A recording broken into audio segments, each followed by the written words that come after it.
로마서 1장 8절부터 15절까지의 말씀입니다. 한번 교독을 하면서 읽도록 하겠습니다. 제가 8절부터 읽겠습니다. 먼저 내가 예수 그리스도로 말미암아 너희 모든 사람에 관하여 내 하나님께 감사함은 너희 믿음이 온 세상에 전파됨이로라. 내가 그의 아들의 복음 안에서 내 심령으로 섬기는 하나님이 나의 증인이 되시거니와 항상 내 기도에 쉬지 않고 너희를 말하며 어떻게 하든지 이제 하나님의 뜻 안에서 너희에게로 나아갈 좋은 길 얻기를 구하노라.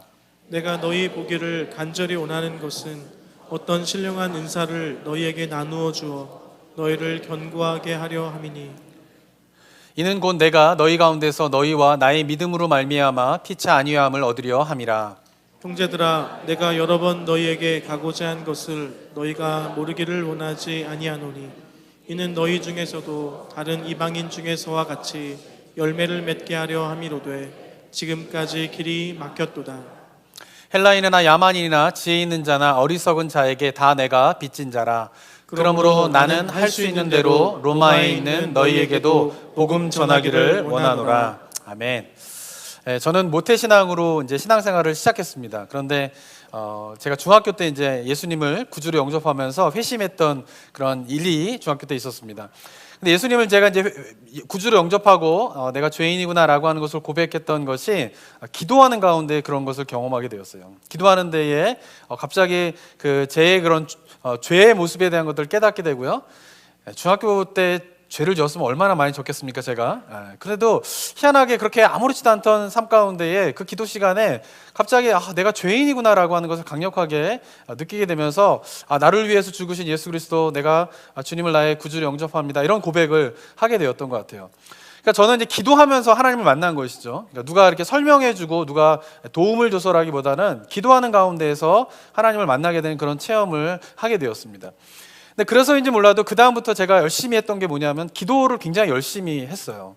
그리고 제가 이제 그 청소년 시절 때에는 한국 교회가 워낙 뜨겁게 기도하던 때여가지고 금요일마다 금요 기도회가 아니라 금요 철야 기도회가 있었죠. 철야 기도회. 그래서 한 10시쯤 모여가지고 새벽 3시, 4시까지 막 같이 기도하고 막 그렇게 한국에서 기도를 했습니다. 근데 저는 10대 때에도 그런 금요 기도회, 철야 기도회 가가지고 밤에 어른들하고 같이 기도하고 막 이런 걸 했고요. 교회 뭐 청소년들 수련회 가게 되면 예전에는 뭐 수양관 이런 데 간 게 아니라 그 운동장 있죠. 그 학교 운동장에다가 천막 이렇게 커다랗게 쳐놓고 거기서 막 찬양하고 기도하고 막 그렇게 수련회를 보냈었거든요. 그러면 이제 막 밤에 되면 모닥불을 펴놓고 그 주변에 땅바닥에 그냥 무릎 꿇고 막 3시간이고 4시간이고 막 기도하는데, 그때 그렇게 기도를 인도해서 가면 그렇게 열심히 기도를 했어요. 그때는 이제 무릎 꿇고 운동장에서 기도하면요, 이 돌이 이 무릎에 박혀요. 운동장에 있는 돌이. 그럼 너무 아프거든요. 근데 그때는 막 기도하다가 갑자기 다리가 아프다고, 다리가 저리다고, 이게 다리를 피고 기도를 한다라고 하는 것은 이건 기도에 대한 모욕이다 막 이러면서 절대 다리도 피지 않고 아픈 걸 참아가면서 막 3시간씩 4시간씩 막 기도를 이렇게 열심히 하던 시절을 보내곤 했었습니다. 근데 제가 이렇게 열심히 기도를 하는데요, 딜레마가 있었어요. 기도의 생활에 대한. 그것은 뭐냐면은 교회에서 같이 모여서 열심히 기도하고 누가 인도해줘가지고 기도를 하면요, 그렇게 뭐 3시간씩 4시간씩 기도하는 게 어렵지 않았는데, 혼자 기도하려고 하면은 10분도 못 하겠는 거예요. 그렇게 열심히 기도를 하는데도. 그러니까 열심히 기도해서 눈 뜨면 5분 열심히 기도해가지고 눈 뜨면 10분. 그러니까 혼자 기도하는 게 쉽지가 않더라고요. 그것이 저에게 있어서의 기도 생활의 첫 번째 딜레마였고요. 두 번째 딜레마는 뭐냐면요, 그러니까 기도를 열심히 하면 성경에 보면 어떻게 된다라고 말씀하고 있습니까? 평강이 찾아와야 되잖아요. 기쁨이 찾아와야 되잖아요. 그죠? 그런데 기도 생활을 이렇게 하면서도 제 마음 가운데는 언제나 염려가 있었어요. 걱정이 있었어요. 그러니까 저는 성향적으로 약간 근심하고 걱정하는 그런 부류의 사람입니다. 보이시기는 어떨지 모르겠지만은 이 마음속으로는 이 어두운 생각과 비관적인 생각들을 굉장히 많이 하는 그런 사람이었어요. 그러니까 기도 생활을 하는데, 열심히 기도하는데, 기도하고 난 다음에 걱정하고 근심하는 거죠. 평강이 찾아오고 기쁨이 찾아오기보다는 염려와 근심을 계속적으로 안고 살아가는 그 모습이 저는 기도 생활의 저의 큰 딜레마였습니다. 그런 가운데 이 두 가지 딜레마를 어떻게 해결해야 되나라고 하는 고민 속에서 성경 속에서 성경의 인물들이 쓴 기도문들을 가만히 묵상을 하기 시작했어요. 그런 가운데서 제가 갖고 있었던 그런 기도에 대한 딜레마가 해결되어지는 그런 일들이 있었습니다. 오늘 본문에서도요, 바울이 로마에 있는 성도들을 위하여서 기도하고 그들을 위한 관심을 표현하고 있습니다. 그러한 내용들 속에서 제가 가지고 있었던 두 가지의 딜레마를 함께 나눠보도록 하겠습니다. 오늘 본문에서 8절에 보면 바울이 어떻게 이야기를 하고 있습니까? 한번 읽어보겠습니다. 시작. 먼저 내가 예수 그리스도로 말미암아 너희 모든 사람에 관하여 내 하나님께 감사함은 너희 믿음이 온 세상에 전파됨이로라. 바울이 한 번도 만나본 적이 없는 로마 성도들에게 인사말을 하고 있는데, 그 인사말의 첫 내용이 뭡니까? 내가 너희로 인하여서 어떻게 해요? 내가 하나님께 감사한다라고 이야기를 하고 있는 것입니다. 그 감사의 이유가 무엇 때문이냐면 바로 너희의 믿음이 온 세상에 전파되어지는 것으로 인하여서 내가 하나님께 감사한다라고 사도 바울이 이야기를 하고 있습니다. 사랑하는 성도 여러분, 신앙의 성숙이 일어나게 되면요, 어떤 일이 일어나야 됩니까? 신앙의 관심이 다른 사람을 향해야 합니다. 영적으로 성숙해가는 것이 우리의 신앙의 목표가 되어야 되지 않겠습니까? 그냥 어린아이 상태에서 머무르는 것이 아니라 성경에 보면요, 영혼의 성숙은요 자라가는 데 있다라고 이야기해요. 영혼의 자라감이 중요한 구원의 과정이라고 성경에서 이야기를 하고 있습니다.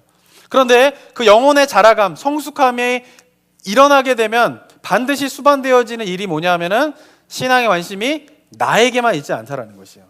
다른 사람의 믿음과 사랑이 자라가는 것에 뭐예요? 관심이 있게 되는 것이죠. 그것으로 인하여서 뭐 하게 되는 거예요? 하나님께 감사하는 일이 일어나게 된다라고 하는 것입니다. 사랑하는 성도 여러분, 돌아보시기 바랍니다. 내 신앙의 관심이 어디 있는지. 물론 처음에는요, 내 신앙의 관심은 다 나에게 국한되어 있어요. 그런데 반드시 우리가 바라봐야 할 신앙의 성숙의 모습은 무엇이에요? 바로 우리의 신앙의 관심이 다른 사람을 향하게 되는 것입니다. 그리고 그것으로 인해서 감사하게 되면 그것이 영적인 성숙에 이르렀다라고 볼 수가 있는 것이에요. 바울은 그런 사람이었어요. 자, 그런데 바울이 그렇게 다른 사람의 믿음에 관심을 갖고 그렇게 감사하게 된 이유 중에 하나는 무엇이냐면, 바울은 언제나 그의 기도에 누구를 위한 기도를 멈추지 않았다라고 오늘 본문에서 이야기를 하고 있습니까? 로마에 있는 성도들을 향한 기도를 멈추지 않았다라고 9절에 보면 이야기를 하고 있습니다. 이거 한번 넘겨주실까요? 이게 작동이 안 되네.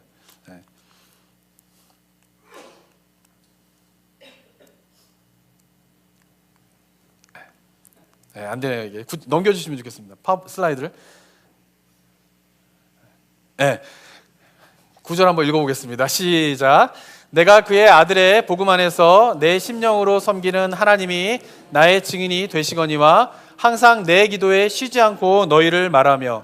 바울이 지금 감사를 하고 있는데, 로마의 사람들을 위해서 감사하고 있는데, 로마 사람들을 한 번도 만나본 적이 없는데, 그러나 바울의 기도 가운데는 언제나 누구를 향한 기도가 있다라고 이야기를 하고 있습니까? 로마 사람들을 위한 기도가 있다라는 것이죠. 그리고 내가 그렇게 항상 로마인들을 위하여, 로마에 있는 성도들을 위하여서 기도하고 있다라고 하는 사실을 누가 증언해 준다라고 이야기를 하고 있어요? 하나님이 증인이 된다라고 하는 것입니다. 저는 바울이 하나님 앞에서 놀랍게 쓰임 받았는데요, 그 쓰임 받은 비결이 여기에 있다고 생각합니다. 바울은 물론 굉장한 뛰어난 학식을 가지고 있는 사람이었어요. 굉장히 똑똑한 사람이었어요. 하나님으로부터 신비한 체험을 많이 한 사람이었습니다. 그리고 하나님의 권능을 받아서 여러 가지 이적들을 행하는 사람이었어요. 그런데 하나님 앞에서 그가 그렇게 쓰임받을 수 있었던 이유는 그가 뛰어난 학식을 가지고 능력이 뛰어나고 여러 가지 체험을 했기 때문이 아니라, 그의 기도는 언제나 누구를 향한 기도가 있었던 것이에요? 주변에 있는 사람들을 위한 기도가 멈추지 않았던 그 모습이 바로 하나님 앞에 크게 쓰임받은 바울의 비결이라고 저는 생각합니다. 사랑하는 성도 여러분, 하루에 기도를 얼마나 하십니까? 대답해 보시기 바랍니다. 속으로. 나는 하루에 얼마나 기도하나? 10분? 20분? 1시간? 2시간? 하루에 몇 분을 기도하십니까? 대답하시기 바랍니다. 얼마나 기도를 하고 계세요? 제가 처음에도 얘기했지만, 저는 처음에 기도 생활할 때요, 혼자 기도하는 것이 그렇게 힘들었어요. 제가 말하는 소리를 듣는 게 어색하더라고요. 조용한 가운데서 혼자 말하고 있는 그 소리를 듣는 것도 어색하고, 열심히 기도해도 어떻게 해요? 얼마 지나지 않는 그런 것들이 굉장히 힘들었어요. 그래서 제가 했던 방법 중에 하나는 뭐냐면요, 기도 시간을 정해야겠다 생각을 했어요. 그래서 제가 고등학교 때 했던 일이 뭐냐면은, 저희 때는 고등학교에 아침 7시 이제 영교시가 시작됐습니다. 영교시가 7시에 시작하면은 제가 6시 반에 교회를 갔어요. 교회가 학교가 가까웠거든요. 그래서 교회를 가서 30분 동안 무조건 기도하는 거예요.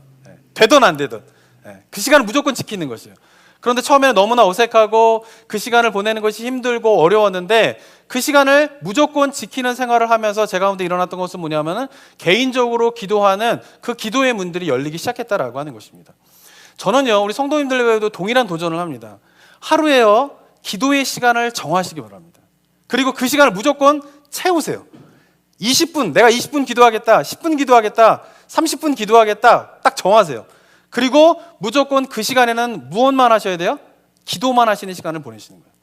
알람을 맞춰놓든 시간을 맞춰놓든 간에 그 시간은 무조건 그 시간만을 기도하는 연습을 자꾸 해보시기 바랍니다. 그것이 개인적으로 기도하는 시간을 풍성하게 만드는 첫걸음인 것이에요. 근데 이것이 중요한 이유가 무엇이냐면은 우리의 영혼의 참 안식은 어떻게 얻어지는지 아세요? 우리가 어떻게 안식을 참 얻을 수 있을까요? 그것은 우리의 마음과 생각에 하나님에 대한 생각으로 가득 차게 될 때에 평강이 임하게 되는 것이에요. 하나님 이외의 다른 생각들이 우리의 마음 가운데 너무나 차지하게 오고 있기 때문에 불안하고 염려가 있고 근심이 있는 것입니다. 근데 기도는 무엇이에요? 오직 그 시간에는 누구에게만 초점을 두는 것이에요? 하나님에게만 초점을 두는 시간을 갖는 것이에요. 근데 그것이 하루 중에서 10분, 20분 그 시간을 오직 하나님만을 생각하면서 기도의 시간을 갖는 것은 그 하루의 가운데에 참 평안을 누리는 굉장히 중요한 시간이 된다라고 하는 사실을 체험하는 우리 성도님 되시기를 소망합니다. 이것이 경험되어져야지 기도의 끈을 놓치지 않을 수가 있어요.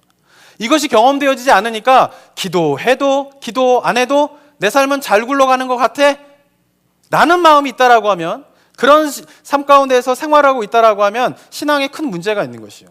왜냐하면 하나님 앞에서 기도하는 그 시간이 없는데 나는 여전히 잘 살아가고 있다라고 하는 것은 무엇인가 문제가 있는 삶이다라고 하는 것입니다. 만약에 우리가 그리스도인이라고 하면, 왜? 기도의 시간을 통하여서 하나님 앞에 집중하여서 5분이면 5분, 10분이면 10분 그렇게 하나님 앞에 나아갈 때에 그때 받게 되는 그 하나님의 은혜를 가지고 어떻게 해요? 하루를 살아가는 것이에요. 주일날 예배 와서도 마찬가지입니다. 이 예배 가운데 1시간 예배 드릴 때에 이 1시간 동안 우리가 누구만을 생각해야 돼요? 하나님만을 생각하셔야 되는 것이에요. 1시간 동안 찬양하면서도 하나님 생각하고, 말씀 들으면서도 하나님 생각하고, 기도하면서 하나님 생각하면서 1시간 동안 집중하여서 하나님만을 생각하며 나아갈 때에 그 하나님으로 가득 찬 영혼에 무엇이 임하게 되는 것이에요? 평강이 임하게 된다는 거예요. 평안이 임하게 된다라고 하는 거예요. 그리고 그렇게 주님 앞에 예배드린 이 하루의 일주일의 이 1시간이 일주일을 살아갈 수 있는 힘이 되는 것입니다. 사랑하는 성도 여러분, 이 예배 가운데 하나님을 그렇게 깊게 체험하는 그런 은혜가 되길 원합니다. 그래서 이 예배를 너무나 사모하게 되고 그 예배를 빠뜨릴 수 없는 가운데에서 주일 성소를 하는 우리 성도님 되시길 소망합니다. 율법적으로 주일은 성소해야 되고 주일은 지켜야 된다, 이게 아니라 우리 입술 가운데 나올 수 있는 고백은 내가 예배를 드리지 않고는 한 주간의 삶을 살아갈 수가 없습니다. 이 예배 가운데 하나님을 만나지 않고는 내가 한 주간의 삶을 살아갈 수 없습니다 라고 하는 마음으로 주일을 빠지지 않고 지키시는 우리 성도님 되시길 소망합니다. 사랑하는 성도 여러분, 그런 가운데서 1년 동안 생활 볼 때요, 하루에는 10분, 일주일에는 1시간, 그럼 1년을 살아가기 위해선 최소한 며칠, 하루나 이틀 또는 3일 동안 하나님만을 생각하며 나아가는 시간을 가지셔야 됩니다. 그래서 우리가 뭘 가려고 그러는 거예요? 수련회 가려고 그러는 거예요. 제가 수련회 가자고 작년에 처음 부임하면서 이야기를 들었더니 우리 장로님들이 한번 가면 좋겠습니다 이렇게 해드렸어요.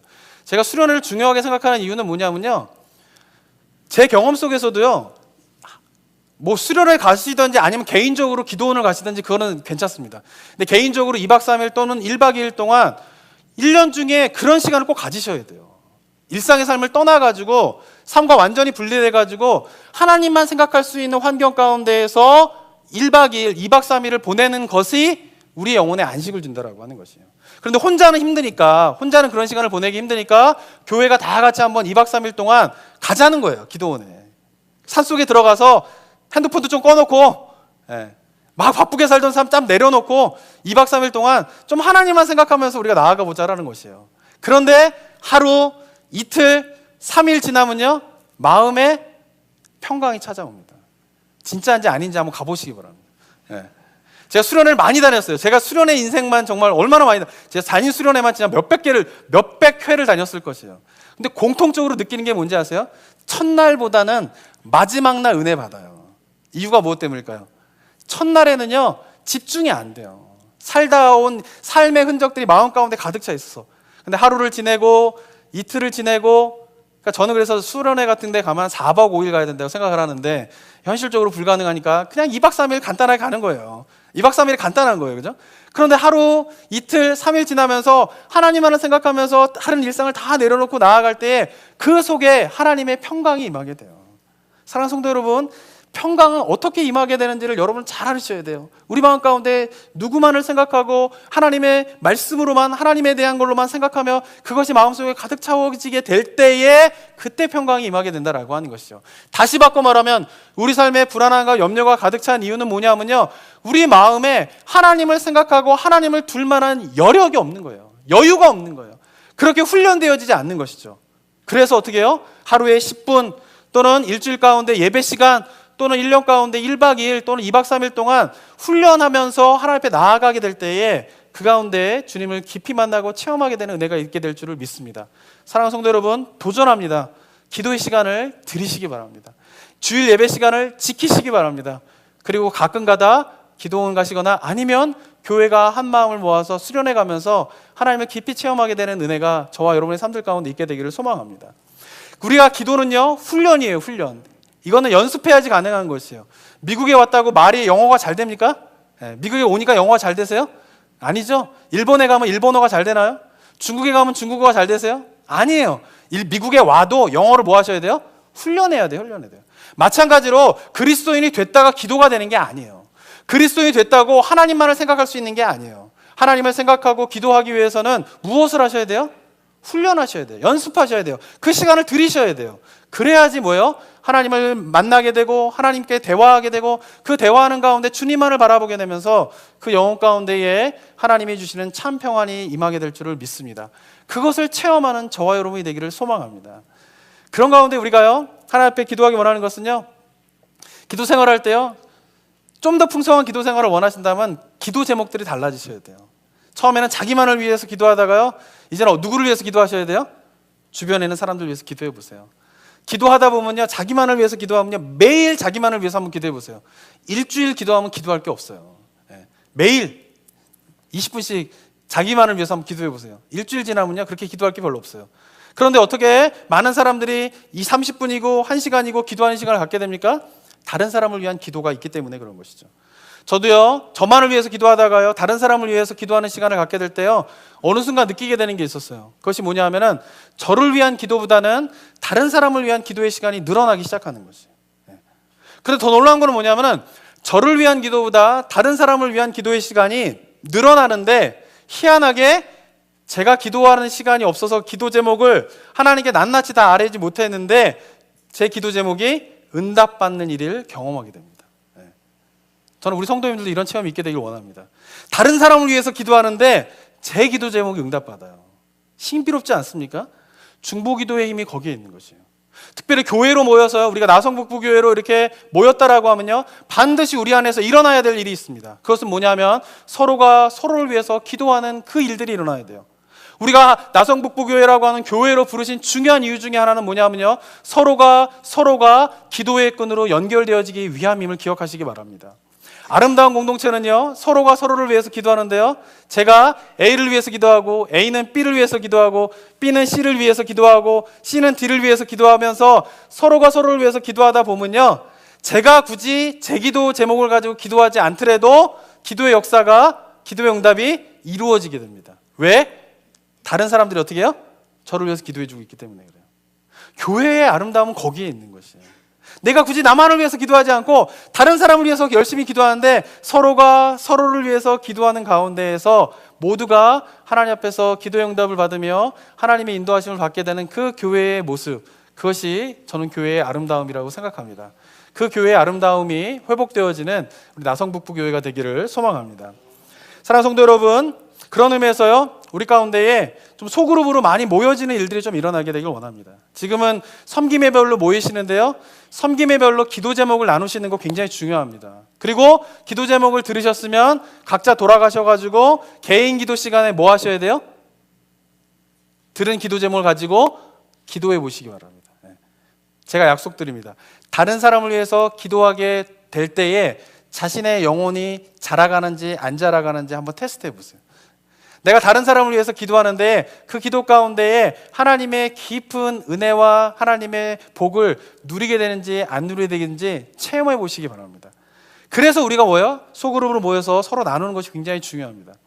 제가 제자훈련을 굉장히 오랫동안 사역을 했습니다. 제자훈련을.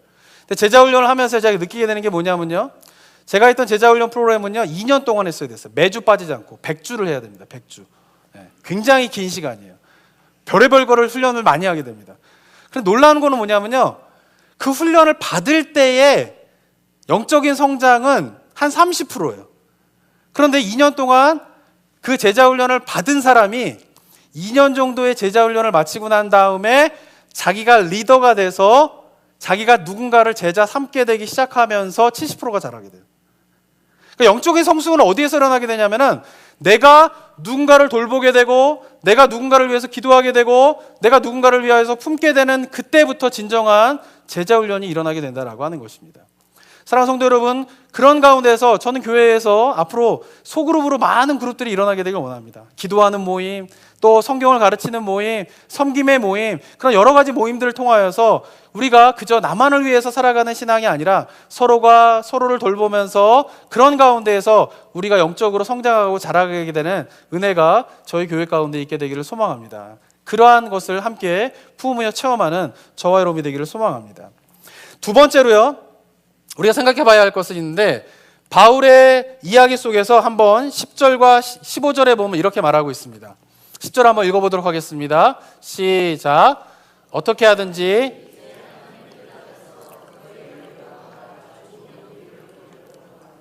바울이요 로마에 있는 사람들을 향하여서 나아갈 때에 지금 뭐라고 이야기하고 있습니까? 내가 너희에게 가기를 원한다, 이렇게 이야기하고 있어요.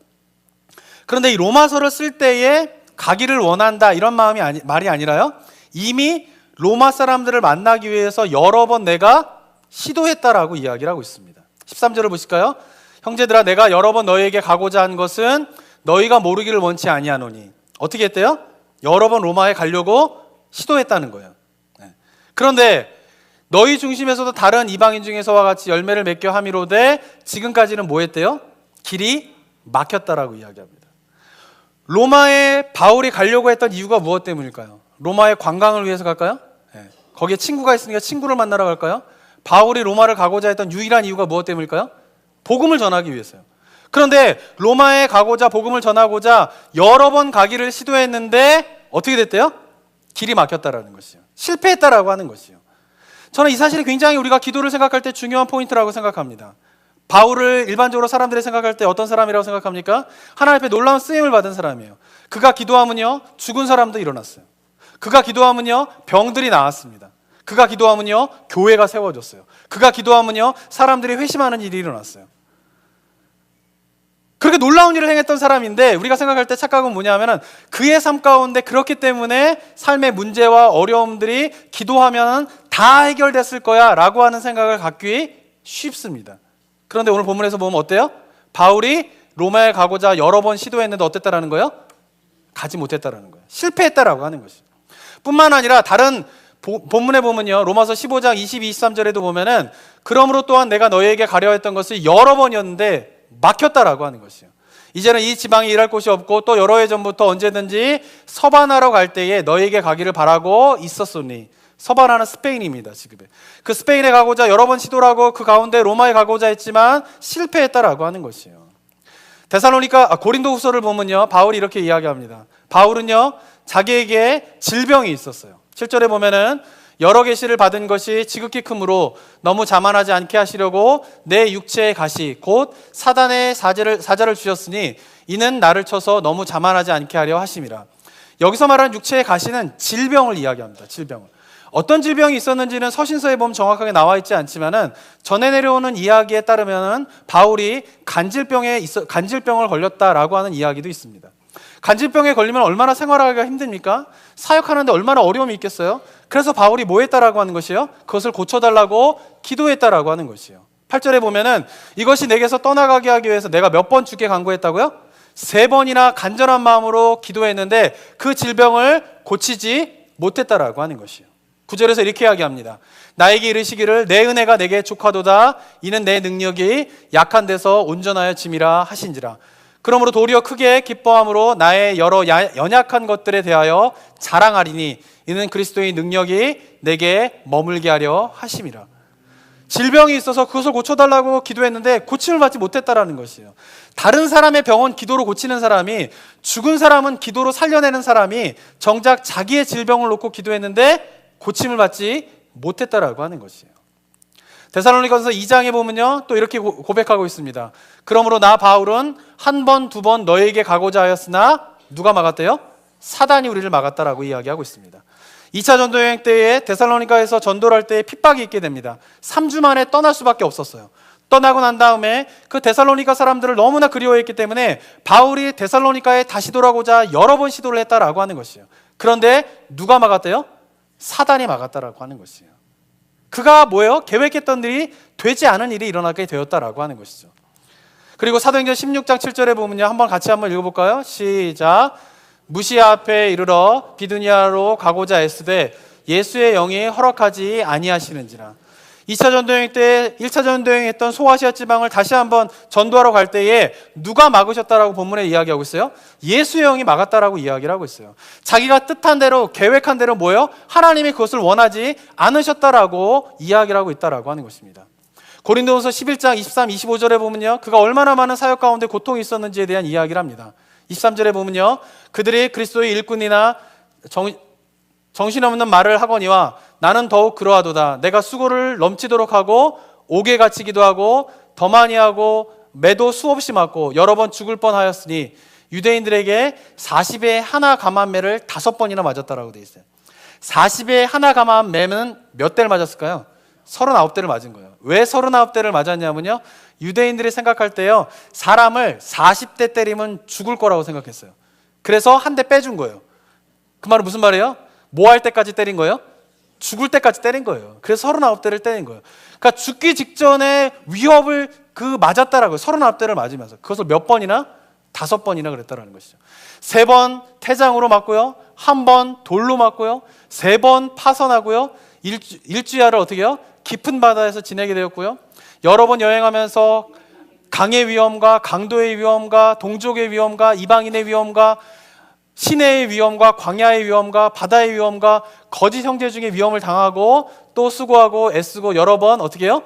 자지 못하고 줄이고 목마르고 여러 번 굶고 춥고 헐벗었다라고 바울이 자신의 사역을 뒤돌아보고 있다라고 하는 것입니다. 사랑하는 성도 여러분, 바울의 삶 가운데 문제가 있었습니까? 없었습니까? 문제가 있었다라고 하는 것이에요. 자, 여기서 중요한 기도의 원리를 우리가 한 가지 깨달아야 됩니다. 그것은 뭐냐 하면은, 우리가 생각할 때 기도의 목적은요, 우리의 삶의 문제를 해결하는 데 있지 않다라는 것이에요. 물론 기도를 하게 되면 우리 삶의 문제가 해결되는 일이 일어나게 됩니다. 그런데 그것이 궁극적인 기도의 목적은 아니라는 것이에요. 그것을 바울의 생애를 통해서 우리가 알 수 있지 않겠습니까? 그 기도의 능력을 가지고 있던 사람이 여러 가지 실패와 어려움과 고통을 겪었던 이유가 무엇 때문이에요? 기도의 목적은 뭐예요? 그 삶의 문제를 해결하는 데 있는 것이 아니다라고 하는 것이죠. 이 사실을 잘 깨달아야 합니다. 기도의 목적은 어디에 있습니까? 우리가 하나님의 뜻이 어떠한 상황 가운데에서도 우리 가운데 이루어지게 하기 위하여서 뭐예요? 기도를 하는 것이에요. 기도의 목적은 하나님의 뜻이 우리의 삶 가운데 이루어지게 하기 위해서 우리가 기도를 하는 것이 기도의 목적이 되어야 한다라고 하는 것입니다. 이것이 기쁜 소식입니까? 슬픈 소식이십니까? 저는 이것이 기쁜 소식이 되길 원합니다. 기도를 하면 모든 문제가 해결된 줄 알았는데 목사님이 지금 이 설교를 하니까 신앙 잘못했네? 만약에 그런 생각을 가지시면요, 기도에 대한 곰곰한 다시 한번 재고가 있으셔야 돼요. 제가 사역을 하면서 많이 듣는 질문 중에 하나가 그거예요. 뭐냐 하면은, 기도하는데 왜 병이 있어요? 기도하는데 왜 가난해요? 기도하는데 왜 이렇게 삶의 문제가 많아요? 이런 질문들을 참 많이 해요. 그런 질문들을 하게 되는 이유가 뭐냐면, 기도의 목적을 어디에 두게 될 때 이런 질문이 나올 수밖에 없어요. 기도하는 것이 삶의 문제를 해결하는 것에 있다라고 하면 이런 질문이 나오게 되는 거죠. 왜 기도했는데 돈을 못 벌어요? 왜 기도했는데 병이 낫지 않아요? 왜 기도했는데 다른 사람보다 내가 삶의 문제가 더 많아요? 라고 하는 질문 속에 포함되어져 있는 의미는 뭐냐면, 기도의 목적을 어디에 두는 거예요? 삶의 문제를 해결하는 데만 두고 있다라고 하는 것입니다. 그러나 사랑하는 성도 여러분, 오늘 바울의 생애를 통해서 우리가 기억해야 할 것은 무엇이냐면 바울이 로마를 가고자 여러 번 시도했지만 그가 가지 못했다라고 하는 것이요. 그런데 그렇게 가지 못했던 그 바울은 그 못하는 상황 속에서 여전히 구하고 있는 것이 있었어요. 10절을 한번 같이 읽어보도록 하겠습니다. 시작. 어떻게 하든지 이제 하나님의 뜻 안에서 너희에게로 나아갈 좋은 길 얻기를 구하노라. 가지 못하게 되었는데, 삶에 문제가 생겼는데, 삶에 어려움이 생겼는데 바울이 여전히 그 문제와 어려움 속에서 구하고 있는 것은 무엇입니까? 하나님의 뜻을 구하고 있다라고 하는 것입니다. 왜? 기도는 바로 그 하나님의 뜻을 우리가 삶 속에서 이루게 되는 중요한 통로이기 때문에 그렇다라고 하는 것입니다. 그렇게 하나님의 뜻이 우리 삶 가운데 이루어지기를 원하며 삶을 하나님 앞에 헌신하며 나아가게 될 때에 무슨 문제가 해결돼요? 삶의 문제가 해결될 수 있습니다. 믿으십니까? 여기에 대한 확신이 있으셔야 돼요. 좌우가 앞뒤가 바뀌어서는 안 된다라고 하는 것이에요. 우리가 하나님에 대해서 어떻게 발견할 수 있을까요? 기도하는 가운데 발견할 수 있어요. 제가 아까도 서두에도 고백했던 것처럼 저는 예수 그리스도가 나를 위해서 십자가에 못 박혀 죽으셨다라고 하는 사실을 기도하면서 정말 강력하게 느낄 수 있었어요. 그리고 제가 사역하면서도요, 말씀을 묵상하다가 이게 무슨 말인지 모를 때에 그 말씀을 붙잡고요, 제가 기도하면서 하루 기도해보고 이틀 기도해보고 3일 기도하다 보면요, 그냥 성경을 읽을 때는 이해하지 못했던 뜻들이 기도하는 가운데 갑자기 제 마음속에서 섬광과 같이 이것이 이 말씀 속에서 주시는 하나님의 뜻이구나 라고 하는 것을 체험할 때가 참 많이 있었습니다. 기도하는 가운데 하나님의 뜻을 우리가 체험할 수 있어요. 깨달을 수가 있어요. 그런데 또 하나 하나님의 뜻을 깨달을 수 있는 방법은 무엇일까요? 기도하고 난 다음에 펼쳐지는 상황 속에서 뭐예요? 하나님의 뜻을 우리가 발견할 수 있다라고 하는 것입니다. 바울은 자기가 원하는 대로 되지 않는 그 상황 속에서 여전히 기도의 자리로 나아갔습니다. 무엇을 구하며? 하나님의 뜻을 구하며. 그리고 그 주어진 상황 속에서 그는 새로운 하나님의 뜻을 발견하는 일을 해나가면서 어떻게 해요? 사역을 해나갔다라고 하는 것입니다. 아까도 잠깐 읽었지만 사도행전 16장에 보면요, 2차 전도여행 때에 그가 아시아로 가려고 했다가 성령께서 막으시면서 그가 기도하기 시작합니다. 그리고 기도하는 가운데에 그가 환상을 보게 되는데 그 환상이 뭐냐면은 마케도니아 사람이 우리에게로 와서 도우라, 우리에게서 와서 도우라 라고 하는 환상을 보게 돼요. 하나님께서 너가 아시아로 가지 못하게 된 이유는 마케도니아로 보내기 위함이야. 마케도니아 가면은 복음 전도 사역이 잘 될 거야 라고 말씀하지 않으셨어요. 그냥 길이 막혀버린 거예요. 하고자 하는 일이 안 된 거예요. 그런데 바울은 그 가운데서 무엇을 했습니까? 그 상황 속에서의 하나님의 뜻이 무엇인가를 기도하기 시작했다라고 하는 것이에요. 그리고 꿈을 꿨는데 그 꿈 속에서 마케도니아 사람이 우리에게로 와서 도우라 라고 하는 그 꿈을 보면서 하나님의 뜻이 마케도니아에 가서 복음을 전하게 되는 일이구나 라고 하는 것을 그가 스스로 깨닫게 된 것이에요. 하나님이 너가 마케도니아 가기 원해 라고 해서 알게 된 것이 아니라 기도하고 하나님의 뜻이 무엇인가를 곰곰이 생각하며 기도하는 가운데에 꿈을 꾸게 되었고 마케도니아 사람의 그 환상을 보게 되면서 하나님의 뜻이 이 마케도니아를 향하여서 열려 계시구나 라고 하는 것을 그가 스스로 깨닫게 되었다라고 하는 것입니다. 사랑하는 성도 여러분, 우리가 우리의 환경 속에서 이런 하나님의 뜻을 체험하고 깨닫게 되는 은혜가 우리 성도들 가운데 있게 되기를 원합니다. 그런 가운데 마지막으로 생각해 봐야 할 것은 무엇이냐면요, 그 상황 속에서 우리가 봐야 하고 믿어야 할 중요한 부분들이 있어요. 제가 사도행전 때 설교할 때도 잠깐 말씀드렸는데요, 우리가 온전한 기도 생활을 하기 위해서는요, 두 가지의 중요한 믿음이 필요합니다. 기억이 나시나요? 그래서 제가 반복해서 자꾸 설명을 드려야 돼요. 첫 번째 믿음은 뭐냐면요, 하나님의 약속이 무엇인가를 깨닫고 그 약속에 대한 믿음이 있으셔야 돼요. 왜? 기도는 하나님의 뜻을 이루는 과정이기 때문에 그래요. 그렇기 때문에 하나님의 뜻과 약속을 모른 채 기도하는 건요, 하나님께 기도하는 게 아니에요.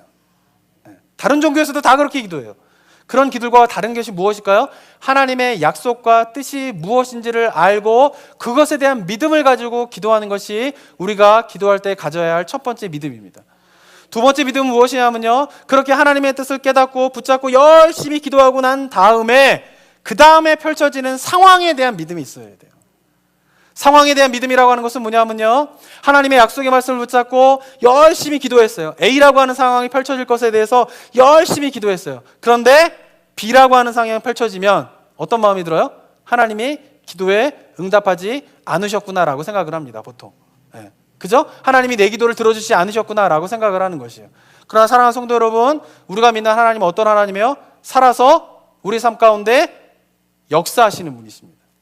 하나님의 약속은 무엇입니까? 예수 그리스도의 이름으로 기도하면 뭐 하시겠다고요? 들으시겠다라고 말씀하셔요. 그렇게 우리가 예수 그리스도의 이름으로 부르짖으면 들으시고 우리 삶 가운데 역사하시겠다는 하나님이라고 하면, 그것이 내가 믿는 하나님이라고 하면, 우리가 열심히 기도하는 가운데에 A라고 하는 상황에 대해서 기도했지만 B라고 하는 상황이 펼쳐지게 되었을 때에 그 B도 뭐예요? 하나님의 인도하심이다라고 하는 거죠. 이거를 잘 받아들이지 못해요. 제가 갖고 있었던 아까 말씀드린 신앙의 두 번째 딜레마가 뭐라고 그랬죠?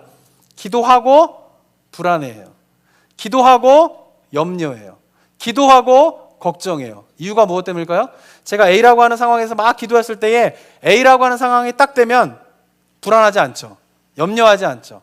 그런데 언제 불안해하고 염려합니까? A라고 하는 상황을 기도했는데 B라고 하는 상황이 딱 펼쳐지면 어떻게 해요? 불안하고 염려한 거예요. 그거를 한번 경험하면요, 그 다음부터 기도할 때 어떤 마음이 드는지 아세요? 아, 내가 열심히 기도했는데 이 기도에 따라 그 상황이 펼쳐질까? 안 펼쳐질까? 이게 걱정이 되기 시작해요.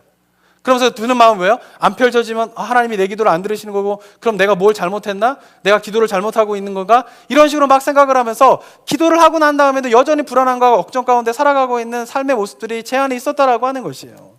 그런데 제가 깨닫게 된 것은 뭐냐면, 그렇게 내가 하나님의 앞에 부르짖으며 기도하게 되었을 때에 그 다음에 펼쳐지는 상황은 내가 기대했던 상황이 아니라 할지라도 그것은 누가 인도하시는 상황이에요? 하나님이 인도하시는 상황이다라고 하는 것이죠. 그것을 받아들이기 시작할 때요, 기도하면서 걱정과 염려가 사라지기 시작했어요. 기도하면서 불안해하지 않아요. 왜? 내가 기도한 다음에 어떠한 상황이 펼쳐지든 간에 그 모든 상황은 하나님께서 나를 인도하시는 하나님의 손길이다라고 하는 확신이 있기 때문에 그런 것입니다. 사랑하는 성도 여러분, 바울은 그렇게 기도하면서 살아갔던 사람이에요. 그가 원하는 대로 펼쳐지지 않았더라도 그 펼쳐지지 않는 상황 속에서 끊임없이 무엇을 구하며 나아갔습니까? 하나님의 뜻을 구하며 나아갔다라고 하는 것입니다. 그런 가운데에 그가 그 상황에 대한 믿음을 가지고 그가 살아가게 될 때 그는 결국 승리의 삶을 살아갈 수가 있었고 풍성한 기도의 생활을 할 수 있었다라고 하는 것입니다. 사랑하는 성도 여러분, 풍성한 기도 생활을 하기 원하십니까? 두 가지를 기억하시기 바랍니다. 중보기도와 그리고 어떻게 해요? 상황에 대한 믿음을 가지고 하나님 앞에 나아가는 그런 가운데에 바울이 경험했던 그 풍성한 기도의 생활이 우리 성도님들의 삶들 가운데 임하게 되기를 소망합니다. 함께 기도하도록 하겠습니다. 이 시간 기도하며 나아갈 때에 사랑하는 성도 여러분, 도전합니다. 기도하지 않고 살아갈 수 없습니다. 그리스도인은 기도하지 않는데 내가 그냥 잘 살아가고 있다라고 하는 것은 잘 살아가고 있는 것이 결코 아닙니다. 이 시간 기도하며 나아갈 때에 하나님 결단하시기 바랍니다. 하루에 10분이라도 주님 앞에 기도의 시간을 드리겠습니다. 하나님, 내가 개인적으로 주님을 만나며 나아가는 시간을 갖도록 하겠습니다. 그런 가운데에 나만을 위한 기도가 아닌 다른 사람을 위한 기도, 그리고 우리가 가져야 할 중요한 두 가지의 믿음을 회복하여지는 그런 은혜가 우리 삶 가운데 있을 수 있도록 주님 도와주시옵소서라고 함께 기도하며 나아가도록 하겠습니다. 기도하겠습니다. 아버지 하나님, 네 감사드립니다. 주님께서 허락하여 준 귀한 이 시간, 주님의 귀한 아버지를 바라보며 구하며 나아가는 아버지 귀한 은혜가 하나님 우리 가운데 풍성하게 일어나게 된 은혜가 있을 수 있도록 주님 도와주시고 인도하여 주시옵소서. 주님 바라기나 아버지 하나님 앞에 온전한 마음으로 매일매일 아버지 하나님 앞에 나아가는 아버지 그 기도의 손길들이 있을 수 있도록 인도하여 주시고, 그런 가운데 하나님 정말 다른 영혼들의 관심을 가지고 믿음을 가지고 하나님 그를 위해서 기도하며 나아가게 되는 하나님의 귀한 은혜와 풍성함들이 온전히 이루어지게 되는 귀한 은혜가 임할 수 있도록 성령 하나님 인도하여 주시고 주님께서 붙잡아 주시옵소서. 아버지 하나님이 귀한 아버지를 사모하고 바라보며 나아갑니다. 주님과 더 깊이 만날 수 있는 은혜가 있을 수 있도록 주님 도와주시옵소서. 아버지 우리 가운데 필요한 주님 앞에 가져야 될 그 믿음들을 가지고 나아가면서 하나님 풍성한 기도의 생활들이 아버지 그 성도상 가운데 일어날 수 있도록 주님 도와주시고 인도하여 주시옵소서. 하나님 아버지 모든 것을 주님께 의뢰하며 하나님 앞에 나아갑니다. 주님 도와주시옵소서. 감사드립니다. 사랑과 은혜가 충만하신 하나님 아버지 은혜 감사드립니다. 주님께서 허락하여 주신 구원받은 자가 누릴 수 있는 특권, 그 기도의 삶 속에, 기도의 세계 속에 깊이 있게 들어가는 우리 성도님들 될 수 있도록 인도하여 주시옵소서. 예수 그리스도의 이름으로 부르짖으면 내가 듣겠다라고 하는 약속이 얼마나 큰 은혜이며 하나님 이것이 우리 가운데 살아갈 때 얼마나 큰 능력이 되는가를 우리가 체험하며 살아가는 성도님들 될 수 있도록 인도하여 주시옵소서. 매일 정말 주님 앞에 주님을 만나게 되는 시간을 지키며 나아가기 원합니다. 그 기도의 시간 가운데에 다른 사람을 위한 기도가 점점 늘어가게 되는 영적인 성숙함이 있을 수 있도록 인도하여 주시옵소서. 기도하는 가운데 우리가 반드시 품어야 할 두 가지의 믿음에 대한 것이 우리 가운데 회복되어지게 되면서 기도하고 참된 평안함과 기쁨이 우리 성도님들의 삶들 가운데 임하게 되는 역사가 있을 수 있도록 주님 도와 주시옵소서. 은혜 감사드리며 예수 그리스도의 이름으로 기도드립니다. 아멘. 우리 다 함께 일어나셔서